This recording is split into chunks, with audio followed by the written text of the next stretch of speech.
우리가 요시야 왕에 대해서 알아봤습니다. 요시야 왕,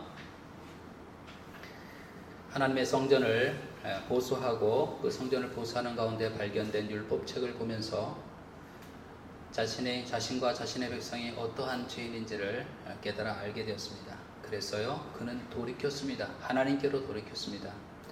하나님께로 돌이킨다라고 하는 것이 바로 회개라고 하는 거죠. 가던 방향에서 돌이켜서, 내가 내 갈 길을 가던 방향에서 이제는 하나님께로 돌이켜서 하나님과 함께 하나님 안에서 살아가는 그 길을 가는 것, 그것이 바로 회개죠. 그래서 성경은요, 요시야에 대해서 어떻게 평가하고 있냐면, 요시야와 같이 마음을 다하며 뜻을 다하며 힘을 다하여 모세의 모든 율법을 따라 여호와께로 돌이킨 왕은 요시야 전에도 없었고 후에도 그와 같은 자가 없었더라. 돌이켰다, 이와 같은 자가 없었더라 라고 되어 있습니다. 여러분, 우리가 우리의 삶을 살아가게 될 때에 하나님 믿고 살아간다고 하면서 때때로 내 생각대로 내가 곁길로 나갈 때가 있습니다. 좌로나 우로나 치우쳐서 살아갈 때가 있죠. 그럴 때에 중요한 것은 뭐냐면 돌이키는 겁니다. 주의 말씀을 듣고 돌이켜서, 마치 요시야와 같이도 하나님께로 돌이켜서 말씀을 듣고 하나님께로 돌이켜 살아가는 겁니다. 한 번도 다른 길로 가지 않는 사람은 없죠. 유혹당하기도 하고 또 세상의 여러 가지 가치관이나 이런 걸 들켰게 될 때 마음이 흔들리고 근심하며 염려하며 그럴 때가 있죠. 그럴 때에 하나님 말씀을 통하여서 내가 하나님의 자녀로 어떻게 살아야 될지를 다시 깨닫고 그 길을 향해서 돌이켜가는 것, 돌이키는 것이 중요하죠. 요시야가 바로 이렇게 하나님께 돌이킨 왕이었습니다. 그런데 우리가 지난주에도 우리가 봤듯이 요시야가 이렇게 자신과 유다 백성들의 죄를 회개하고 돌이켰음에도 불구하고 성경은 보게 되면요, 하나님은 유다를 향한 그 진노를 멈추지 않았대요. 우리가 생각하기에는 우리 하나님 잘못했습니다, 제가 돌이키겠습니다 그러면 용서해 줘야 될 것 같은데 하나님은 무조건 용서해 줘야 될 것 같잖아요. 마치 자녀들이 그러잖아요. 본인이 잘못했다가도 부모님께 제가 잘못했어요 눈물로 부모님께 잘못했다고 이야기하면 부모님은 당연히 나에게 그래 괜찮아 다음부터는 그러지 마 이번엔 용서해 줄게 그래야 되는데, 그래야 된다고 생각하잖아요. 그것처럼 우리가 어느덧요, 내가 돌이키면 회개하면 눈물 흘리고 회개하면 하나님께서 나를 용서해 준다, 그렇게 생각하기 쉽잖아요. 그런데 이 경우, 이 요시야의 경우 하나님께서는 유다를 향한 진도를 돌이키지 않았대요. 그러나 여호와께서 유다를 향하여 내리신 그 크게 타오르는 진도를 돌이키지 아니하였으니 이는 므낫세가 여호와를 경노하게 한 그 모든 경노 때문이라. 그러면서 어떤 일이 일어날 것인가에 대해서 분명하게 이야기를 하고 있습니다. 여호와께서 이르시되 내가 이스라엘을 물리친 것 같이 유다도 내 앞에서 물리치며 내가 택한 이 성 예루살렘과 내 이름을 거기에 두리라 한 이 성전을 버리리라 하셨더라. 이미 북이스라엘 망했잖아요. 아수르에 의해서 BC 722년에 망했잖아요. 북이스라엘 같은 길을 걸을 것이다. 또 이 예루살렘과 내 이름을 여기에 두리라고 한 이 성전을 내가 버리리라 라고 그렇게 말씀하고 있습니다. 하나님께서는 당신의 주권으로 공의를 성취하시기로, 공의를 행해 가시기로 그렇게 하신 것입니다. 그래서요, 이 요시야 왕 이후에 보게 되면요, 남유다는 멸망의 길로 가게 됩니다. 요시야 왕이 죽었어요. 당연히 그의 아들이 왕이 올랐겠죠. 그의 이름은 요아하스입니다. 그 요아하스의 제위 기간은요, 석 달에 불과했어요. 이유는 뭐냐면 애굽이, 그 당시에 강대국이었던 애굽이 유다에 대한 지배권을 확실하게 하기 위하여서 유다 백성에 의하여서 왕으로 올려진 요아하스를 폐위시켰기 때문입니다. 요아하스를 애굽으로 잡아갔어요. 그래서 애굽에서 죽게 됩니다. 당연히 여호와하스를 폐위시켰으니 이 애굽이 누구를 왕이 올리겠습니까? 자신의 말을 잘 들을 수 있는 꼭두각시와 같은 그런 왕을 올릴 거 아니에요? 그 왕이 바로 요아김입니다. 이 요아김을 왕으로 올림을 통해서 마치 이 유다를 애굽의 속국과도 같이도 그렇게 만들려고 한 것이죠. 그런데 요아김이 애굽에 의하여서 왕으로 올려졌으면 당연히 애굽을 섬겨야 되잖아요. 근데 바벨론을 섬기게 된 겁니다. 왜 바벨론을 섬겼냐면 애굽과 바벨론 간의 전쟁에서 바벨론이 이긴 거예요. 그 전쟁이 유명한 갈그미스라는 전투인데 여기서 애굽이 바벨론에 크게 지게 됩니다.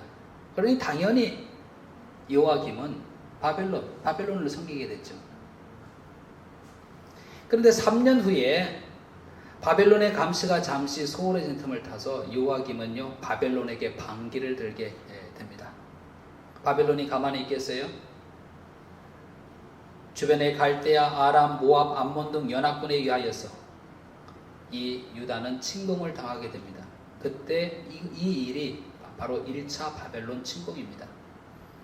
요아김은요 바벨론으로 포로로 잡혀갔습니다. 이후에 돌아오지만은 예루살렘 성 밖에서 비극적인 죽음을 맞이하게 됩니다. 요아김이 이렇게 죽었습니다. 이어서 또 왕이 올라야 되겠죠? 그 왕위에 오른 이가 요아긴입니다. 그래서 유다 왕 뒤쪽에 이렇게 보게 되면 요아김 뭐 이렇게 나오잖아요. 그래서 헷갈리기도 하죠.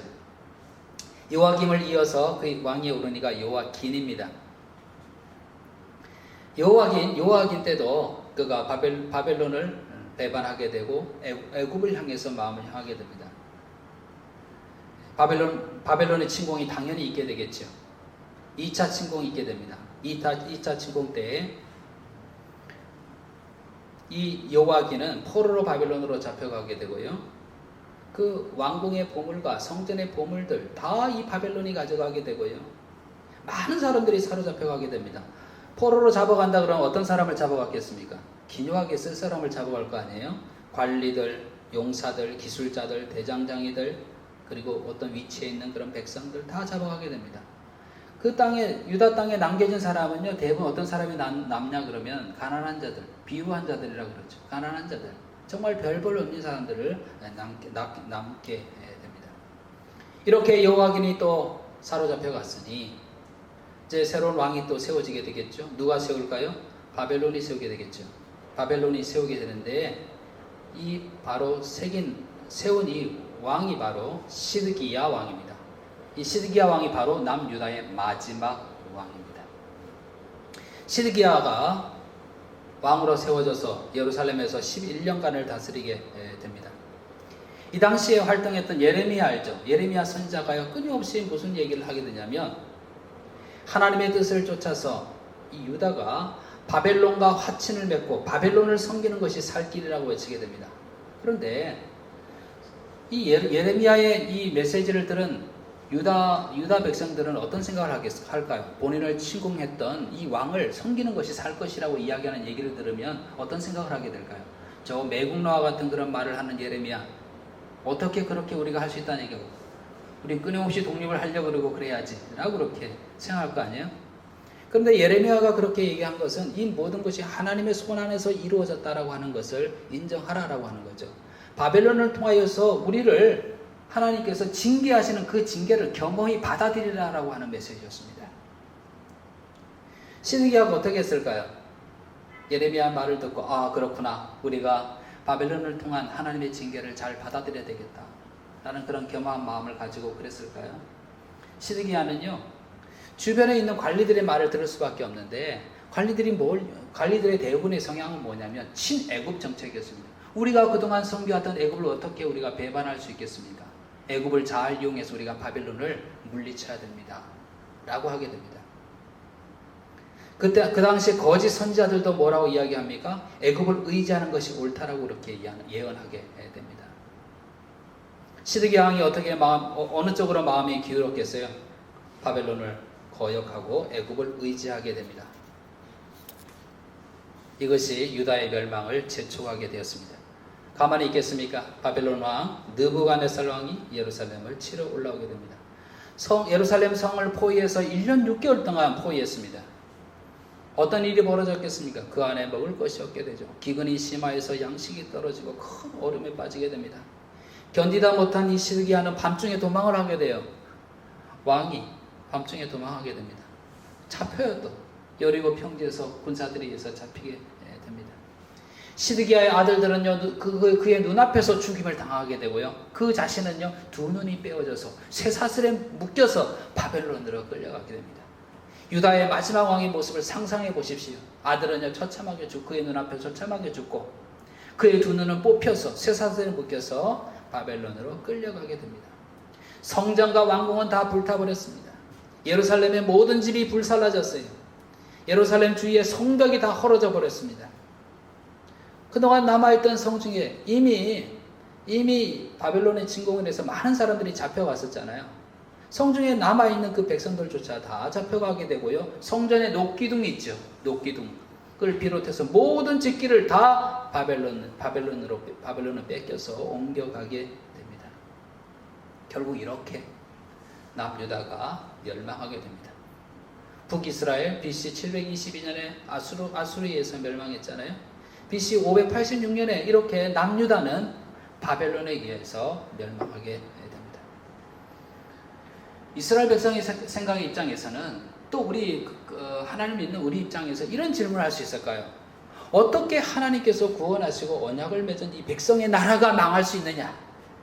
그렇게 생각할 수 있잖아요. 또 하나님의 성전, 하나님께서 내가 거기서 만나겠고 라고 했던 언약궤가 있었던 바로 그 성전이 어떻게 무너질 수가 있느냐? 다 집기들 빼앗아가고 완전히 폐허가 돼버렸는데 그 예루살렘, 하나님의 그 도시인 예루살렘이 어떻게 이렇게 다 파괴될 수 있냐? 어쩌면 이런 일이 일어날 수가 있느냐라고 이렇게 생각될 수 있잖아요. 그렇죠? 그런데 여러분 생각해 보셔야 됩니다. 성전이 성전인 것은 하나님께서 계셔야 성전인 겁니다. 하나님이 계시지 않으면요, 그 건물이 아무리 화려하다 하더라도, 아무리 들어가면 뭔가 멋진 것 같고 그렇다 하더라도 하나님이 계시지 않으면, 하나님이 떠나가면 그 성전은 아닙니다. 예루살렘 도시도 마찬가지죠. 하나님이 떠나가시면 그 도시는 아무것도 아닌 것이 되는 거죠. 하나님과 언약을 맺은 백성이었는데 그 언약을 그들 스스로가 파기해버렸다 그러면 더 이상 그 언약이 효력이 없어지게 되는 거죠. 사람은 이렇게 얘기했을지 모르죠. 하나님이 안 계신 것 아닙니까? 하나님이 계시다면 어쩌면 이런 일이 일어났단 말입니까? 라고 얘기할지 모르지만 그것은 하나님이 안 계셔서가 아니라 그들 스스로가 언약을 파기하고 그들 스스로가 하나님을 배척했기 때문에, 하나님을 내몰았기 때문이다 라고 하는 겁니다. 그런 여러분, 이스라엘을 통하여서 모든 민족에게 복을 전하려고 하는, 모든 민족을 구원하려고 하는 구원의 역사가 멈춰진 것입니까? 인류는 이제 영영 죄와 사망의 그 어둠에 빠져서 헤어날 길 없이 그저 멸망당할 수밖에 없는 그런 처지에 놓이게 된 것입니까? 그렇지 않습니다. 율법을 통한 하나님의 언약은 실패되었죠. 왜냐하면 이스라엘 스스로가 그 언약을 파기해버렸으니까요. 그런데 이 멸망당한 이 북이스라엘과 남유다를 통하여서 우리가 볼 수 있는 것은, 우리가 율법을 지킴으로 우리의 선한 행위를 통해서 하나님께 나아갈 수 있는 그 가능성은 전혀 없는 것이며, 오직 하나님이 은혜로 우리를 찾아오는 것, 하나님이 은혜의 손길을 내주시는 것, 그거 외에는 우리에게 구원의 길이 없다라는 것을 철저하게 깨닫게 되고요. 하나님께서는 이후에 새 언약을 세우게 됩니다. 늘 설교 때마다 많이 말씀드리지만 이 새 언약은 어떻게 세워지게 되는 겁니까? 누가 중보자가 되냐면 예수님께서 중보자가 되십니다. 이 새 언약이 세워질 것이라고 하는 이 이야기는요, 구약에 이미 예레미야를 통하여서 이미 예언되어졌습니다. 예레미야가 이렇게 예언했습니다. 여호와의 말씀이니라. 곧 보라, 날이 이르리니 내가 이스라엘 집과 유다 집에 새 언약을 맺으리라 라고 그렇게 얘기했습니다. 내가 율법을 지킴으로, 내가 착하게 삶으로, 선한 행위를 통해서 하나님 앞에 나아가려는 그 모든 노력들은 불가능하며 수포로 돌아갈 수밖에 없으며, 이제 그 언약은 파기되어졌고 새로운 언약이 우리에게 주어지게 되는데, 그것은 바로 중보자이신 예수 그리스도를 믿음으로 말미암아 그를 구세주로 받아들이는 자, 그 하나님의 사랑을 받아들인 자에게 주시는 제사함과 영생, 그것이 바로 새 언약의 내용인 것입니다. 그래서 예수님께서 십자가 지시기를 앞두고 제자들에게 유월절 만찬을 베푸시잖아요. 그러면서 포도주를 따르면서 뭐라고 말씀하셨습니까? 저녁 먹은 후에 잔도 그와 같이 하여 이르시되 내 잔은 내 피로 세우는 새 언약이니 곧 너희를 위하여 붓는 것이라. 이 포도주는 무엇을 상징합니까? 예수님의 피를 상징한단 말이에요.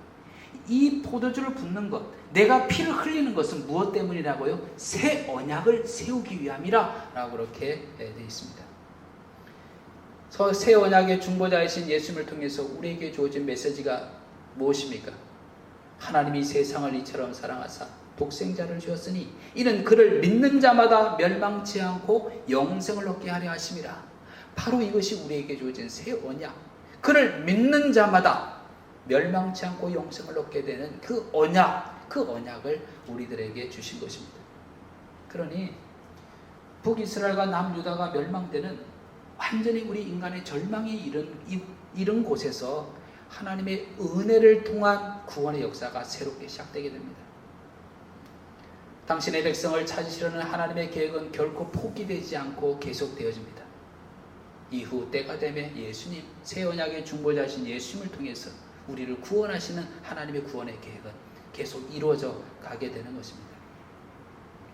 근데 여러분, 하나님의 이 구원의 역사는 계속되어져 나가지만 우리가 잊지 않고 질문해야 될 것이 있습니다. 지금 남유다의 멸망을 보면서, 북이스라엘은 이미 멸망했잖아요. 이렇게 이스라엘의 멸망을 보면서 질문해야 될 것이 있습니다. 왜 그들은 멸망했는가?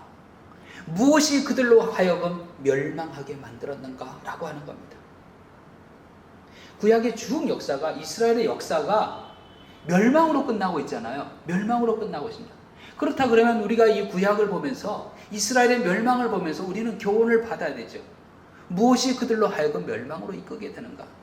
우리가 지금 그리스도인 우리들이 이 구약을 보면서, 이 이스라엘의 멸망을 보면서 우리는 그들이 걸어갔던 길을 걸어가지 아니하고 오히려 정말 하나님이 그토록 원하는 그 길을 걸어가기 위해서는 어떻게 해야 되는가? 어떤 길을 걸어가야 되는가? 라고 하는 것을 봐야 되는 거죠. 왜 그들이 멸망한 것일까요? 그건요, 이미 우리가 계속해서 본바입니다. 첫 번째는 뭐였습니까? 더 말할 것도 없이 뭐였습니까? 우상숭배입니다. 하나님과의 관계 속에서 피조물 된 그들이, 하나님의 언약의 백성 된 그들이, 만국을 향해서 제사장 민족으로 사용되어야 될 그들이 그 아버지, 그 창조주, 그 언약의 주인이신 하나님을 버리고 다른 것을 섬긴 겁니다. 다른 것에 마음을 두고 다른 것을 사랑하고 거기에 빠져서 하나님을 배척하고 언약을 버리며 그렇게 살아간 겁니다. 요시아가 개혁을 했잖아요. 그러나 이 요시아의 개혁 전에 있었던 이스라엘의 모습을 보게 되면요, 그들이 어떤 모습으로 우상 숭배를 했는지를 그대로 볼 수 있습니다. 성경에서 계속해서 반복되어진 우상의 이름 뭐가 나오나요? 바알과 아세라 계속 나오잖아요. 바알과 아세라. 바알과 아세라를 섬기면서 심지어 그 제단을 어디까지 둔지 아십니까? 여호와의 성전 안에까지 둡니다.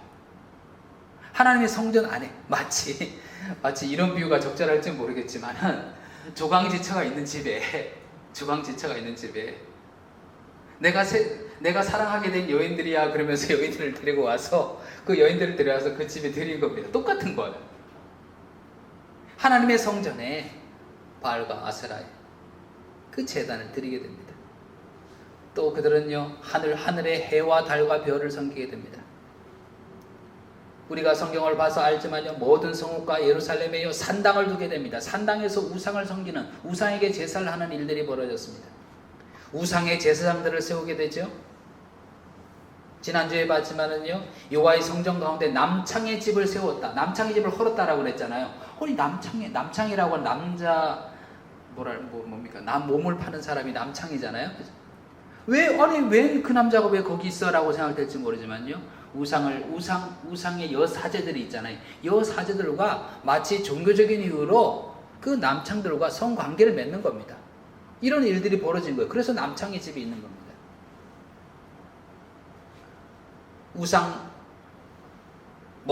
몰록에게 드리기 위하여서 자녀를 불살라 제사를 드리죠. 인신 제사를 드리게 되죠. 애굽의 태양신을 섬기게 됩니다. 시돈 사람의 가정한 아스다롯, 모압 사람의 가정한 그모스, 암몬 자손의 가정한 밀곰을 섬기게 됩니다. 그리고요, 곳곳에 신접한 자들, 점장이들이 그것을 허용하고 가득하게 됩니다. 이것이 바로 남유다의 모습이었습니다. 이스라엘의 모습이었습니다. 하나님 어떤 하나님이셨습니까? 우리의 창조주, 창세기가 무엇을 얘기하고 있습니까? 우리를 창조하신 그 유일한 신은 하나님이시라는 걸 얘기하고 있잖아요. 그 창조주이신 하나님. 애굽에 종살이하게 될 때 그들의 신음소리에, 그들의 억압의 그 신음소리에 불쌍히 여기시고 구원하신 하나님. 그들을 택하여서 하나님의 복을 전하라고 너는 복이 될지라라고 말씀하신 그 하나님. 언약을 체결하고 내가 너를 보호하고 인도하고 공급하시겠다고 말씀하신 그 하나님을 완전히 저버리고 다른 우상을 따라서 다른 우상을 만들고 섬기며 살아왔던 그들이었습니다. 바로 이 우상 숭배의 죄가 그들에게 멸망을 부르게 된 거죠. 여러분, 우상 숭배를 통해서 남유다가 멸망한 것을 보면서요, 우리 그리스도인 우리들이 이 세상을 살아가면서요, 우리가 무엇을 경계해야 되는지를 보게 됩니다. 그것은 바로 우상입니다. 이 세상의 우상입니다. 어떤 우상이 우리 주변에 있습니까? 여러분, 하나님 믿는다라고 하는 것은 하나님을 사랑하고 하나님을 섬기며 하나님께 예배하는 것 아니겠습니까? 그런데 우리가 어느덧 이 세상을 살아가면서요, 다른 것을 섬기고 다른 것을 사랑하고 다른 것을 예배하고 있어요. 모든 사람이 물질을 따라서. 정말 강력한 힘이죠. 이번에 한국에서 홍수가 났잖아요. 비가 왔잖아요. 강남에 비가 막 쏟았잖아요. 그런데 물이 찰 수 있는 그 저지대의 지도가 공개가 안 된대요. 왜 안 되는지 아십니까? 땅값 떨어질까봐 그 지역이 어느 지역에서 상습 침수 지역인지를 밝히질 않는 거예요. 밝히지 못하게 하는 거죠. 왜? 땅값 떨어질까봐, 집값 떨어질까봐 그런다는 거예요. 아니, 사실 그렇게 상습적인 그런 침수 지역이라 그러면 지도상으로 딱 명확한 데이터를 가지고 그거를 막으려고 해야 될 거 아닙니까? 다 집값에 목매고 있는 거예요. 집값에 목매고 있는 거예요. 집값에.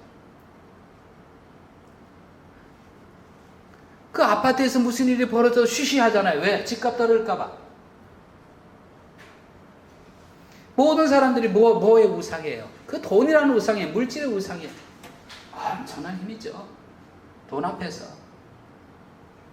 돈 앞에서 자존심 파는 거는 말할 것도 없이 돈 앞에서 내 영혼까지 팔 수 있는 그런 세상에 우리가 살고 있잖아요. 돈 앞에서 진실을 은폐하고.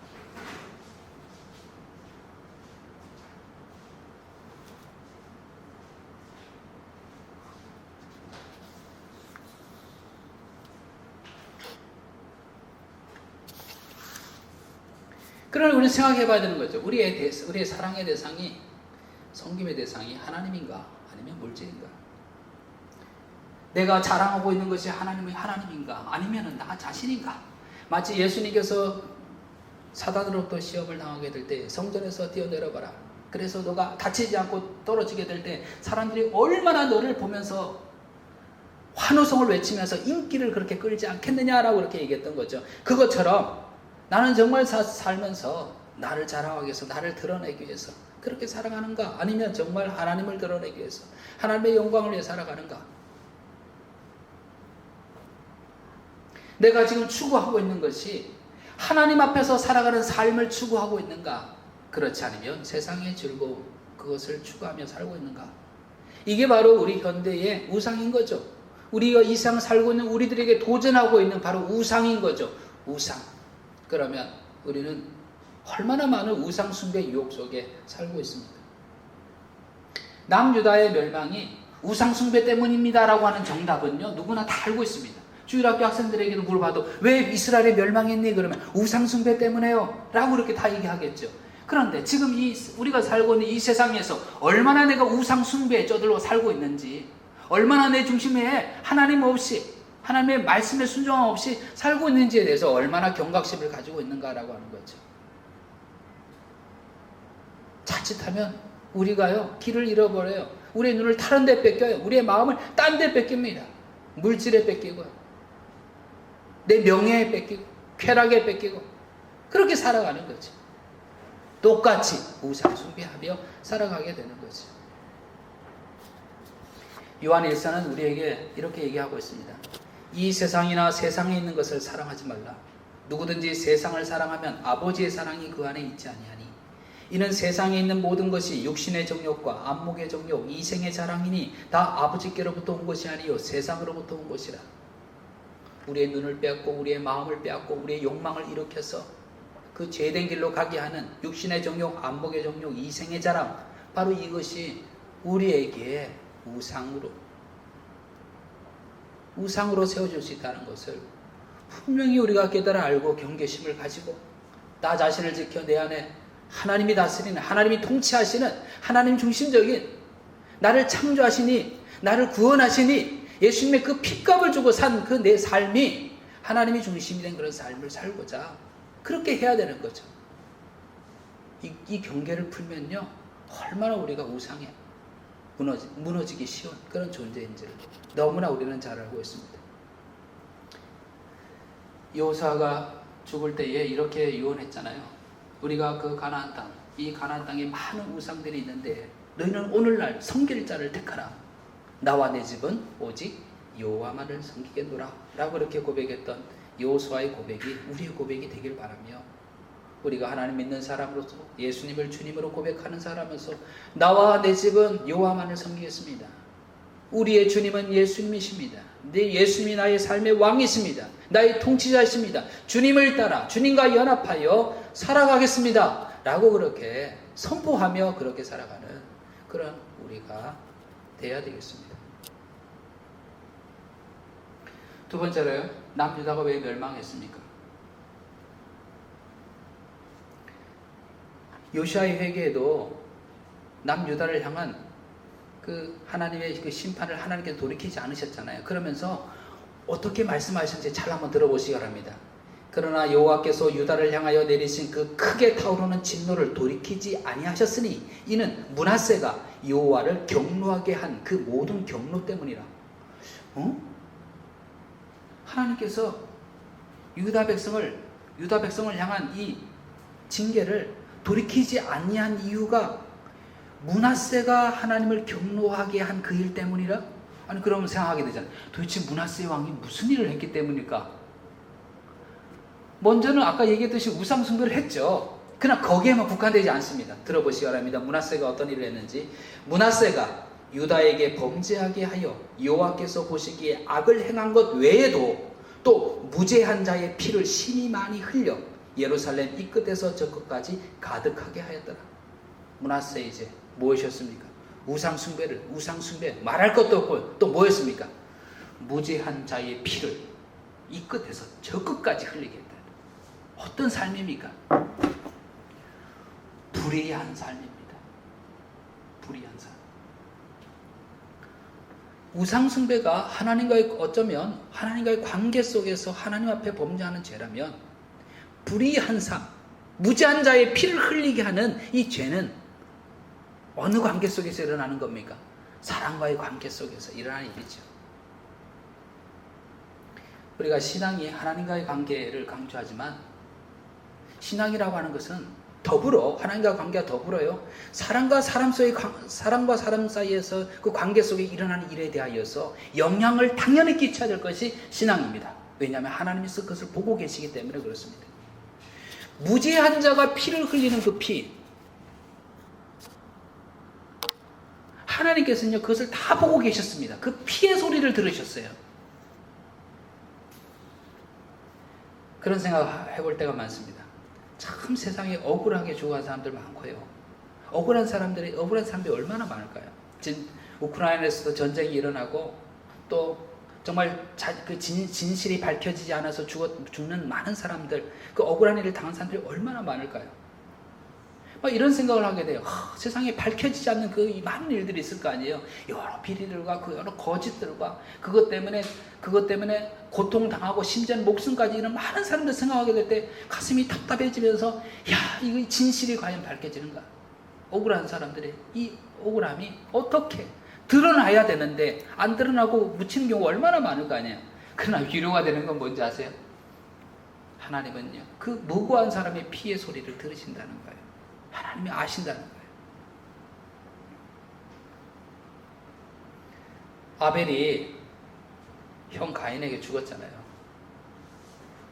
들판에서 아무도 없을 때, 당시에 뭐 다른 사람도 없으니 돌에 맞아 죽었어요. 형의 손에 맞아 죽었어요. 아무도 모를 것 같았죠. 그런데 하나님께서 가인을 찾으시면서 내 동생 아벨은 어디 있느냐라고 부르셨습니다. 아니, 제가 동생을 지키는 자입니까? 제가 동생이 어디 있는지 제가 어떻게 알아요, 하나님? 그랬더니 하나님 뭐라고 말씀합니까?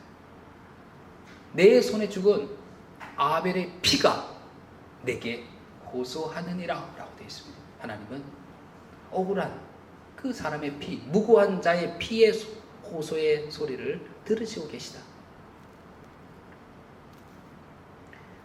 그러시다면 하나님께서 누군가에 대해서 정의를 행해 가시는 일에 대해서 정말 중요한 기준 중에 하나는 뭐라는 얘기입니까?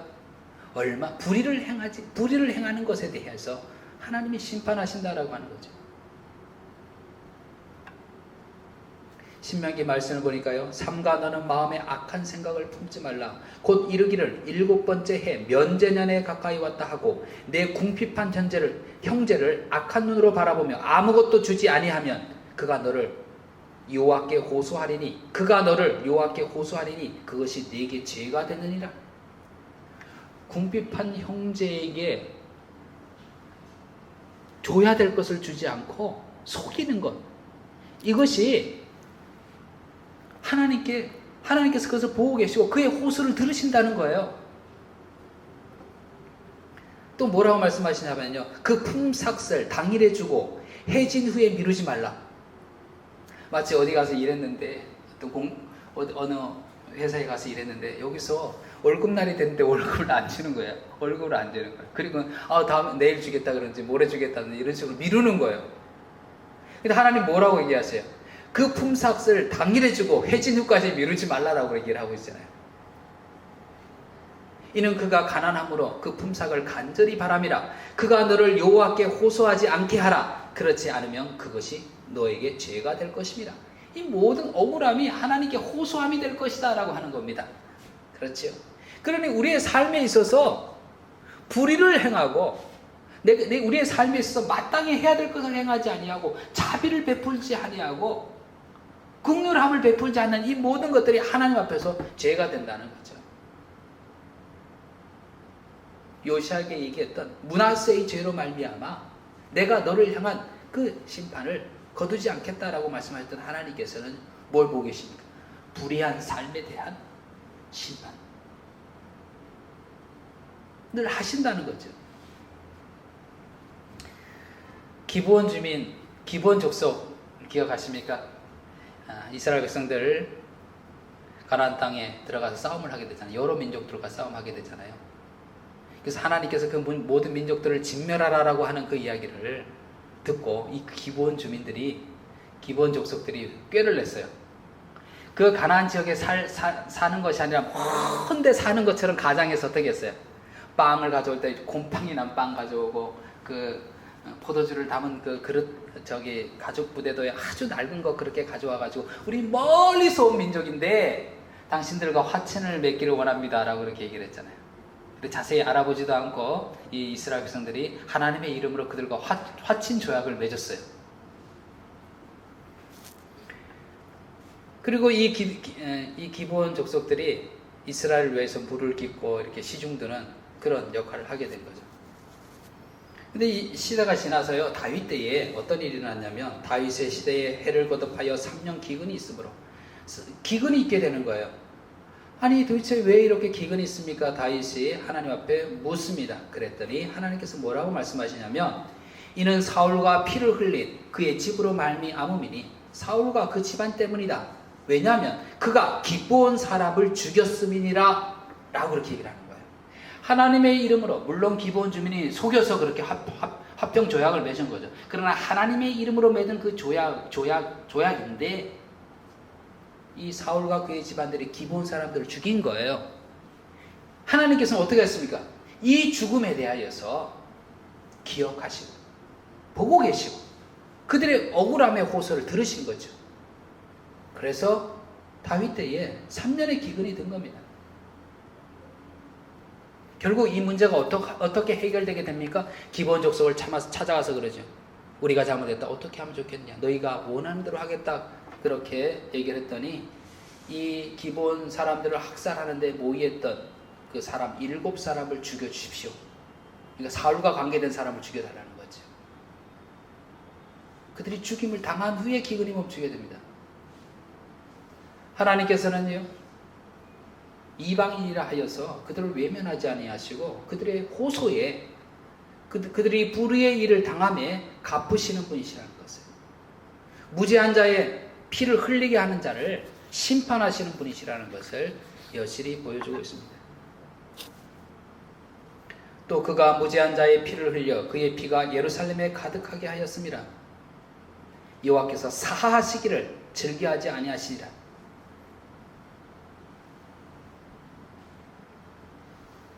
이렇게 불의함으로 남유다가 멸망하게 된 겁니다.